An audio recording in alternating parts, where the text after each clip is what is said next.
deal with that. The state done took my sister kids and she fighting to get them back. The preacher man say mercy.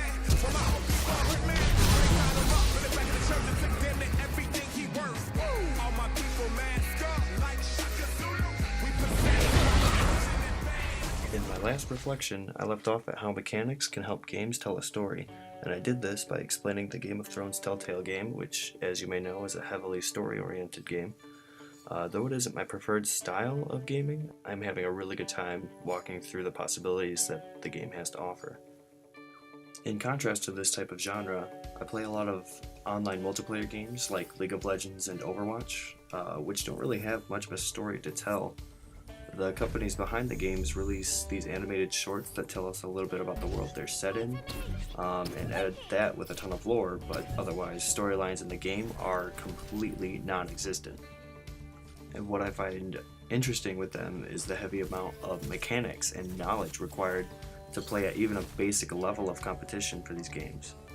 This is some gameplay footage I recorded that I think really shows the difference between a simple point-and-click type game with a button-intensive reaction game. Essentially, for both games, the simple object is to defeat your enemy and control the objectives on the map.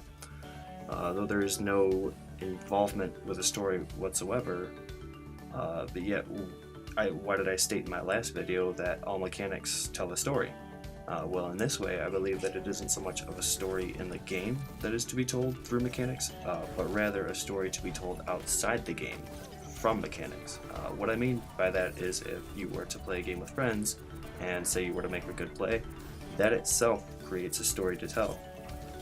The overarching goal that I'm trying to say here is that thanks to the games that we play, we now have stories to tell about the games. It might not be the story of the game, but it could be something simple like a glitch or an accomplishment, something you thought was funny, and then of course recordings like these to show off, I guess to prove how good you are. So switching gears from the fast-paced gaming styles of the last two games that I tend to play, I jumped over to a few games that were much slower in nature. I saw Stanley's Parable was on sale recently on Steam, so I quickly picked it up.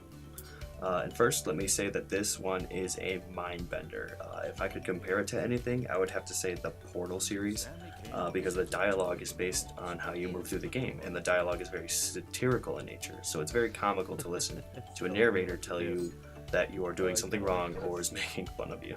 It was baffling that Stanley was still just sitting in the broom closet. He wasn't even doing anything. At least if there was something to interact with, he'd be justified in some way.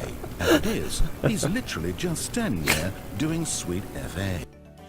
So Stanley's Parable has its own narrator that guides you through a mystery at your office where suddenly everyone has vanished.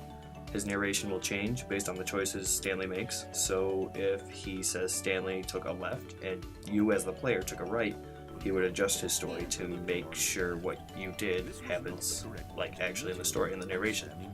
I love the concept for this game, and it has a ton of replay value for all the possible endings that can exist, and trying to listen to all the voice lines that the narrator has, which is intensive. He spent over 3 years doing recordings for this game, so that just goes to show how many possibilities can really come out of this Stanley's Parable.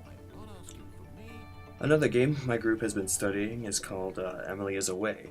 If you haven't played it before, I would highly recommend giving it a look. The type of gameplay is very simple. You follow a story by chatting with your high school friend, Emily, and you decide what happens through the dialogue options that you pick. It is told in a series of chapters, and each chapter represents a year that has passed in game time. It's a simple way to tell a story, but the idea behind it is actually very complex and dark. If you aren't happy with your choices, there is no turning back, and you have to accept consequences of your actions, whatever they may be.